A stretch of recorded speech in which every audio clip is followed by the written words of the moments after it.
My name is Robert Bache, Medicare Bob. I own Senior Healthcare Direct, and we help people with their Medicare nationwide. In this video, I'm going to talk about the difference between Plan F and Plan G and why I still recommend Medicare Supplement Plan G for 2020. If you follow my channel, so if you do not, go ahead and subscribe, you know that I've been talking about Medicare Supplement Plan G and recommending it over the past 5 to 6 years. And because one of the reasons is MACRA, which is going to start this year, is not going to let anyone join first dollar coverage plans. So Medicare Supplement Plan F is one of those if they're not already on Medicare or turn 65 before January 1st. I have tons of videos about this, but basically if you are joining Medicare after January 1st, you'll not be able to join the Plan F. If you already have the Plan F or joined Medicare before January 1st, you can keep your Plan F. You'll be grandfathered in. Now, here's why I'm still recommending that you go to the G plan. And so if you have an F, you can keep it, but I recommend going to the G. And I've been right for the past 5 to 6 years, and I think it's still going to be a better value than the Plan F over the next 5 to 6 years as well.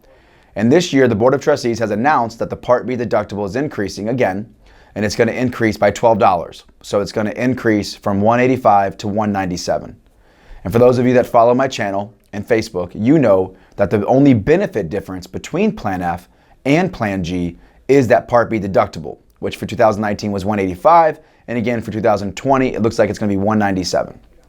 So this is one of the reasons. There's a few really good reasons, but this is one of them why Plan G, I believe, is a more stable plan than Plan F. Let's look at it from a carrier perspective. So if you're an insurance carrier, let's just make this super easy to understand.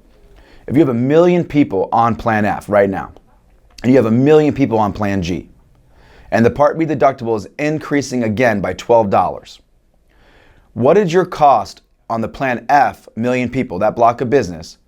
Your cost to insure that Plan F million people just increased by $12 per person per year. So that's $12 million if they have 1 million people on their Plan F. Because if the Plan F pays that deductible. So if the deductible increases by $12, it's very simple. They're going to pay that $12 for those 1 million people. So that's a $12 million increase to cover that Plan F book of business.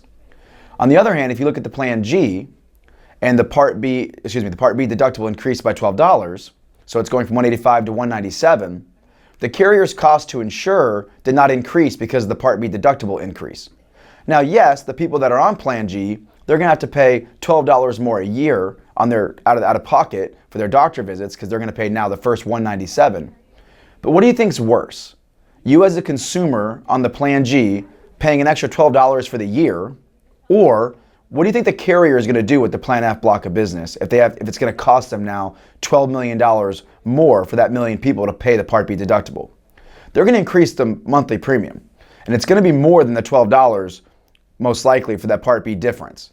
So I believe you're better off, and I've been right for the past 5 to 6 years, paying your own Part B deductible. I actually think that Part B deductible is going to continue to increase. It only makes sense. They would not have done what they've done with Plan F if they weren't expecting the Part B deductible to increase, because a small $200 deductible, $197, that's not going to deter somebody from using the plan. So I anticipate the Part B deductible to continue to increase. But it's going to be a lot better for you to continue to pay that on your own than for you to have to pay the adjusted rates that we're seeing on the Plan F, because it's costing them more and more money to insure people as these deductibles increase. So again, this is just one reason why I recommend Plan G over F.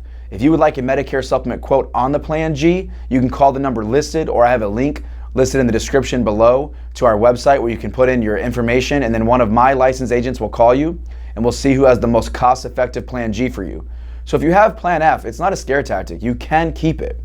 But I recommend moving over to the Plan G, and one of the reasons is you're going to save a lot of money by being able to pay and willing to pay your own Part B deductible instead of having the carrier pay it and then jacking up your price because it costs them more now to insure. So if you have any questions, just give us a call, leave a comment below, and I'll be happy to help.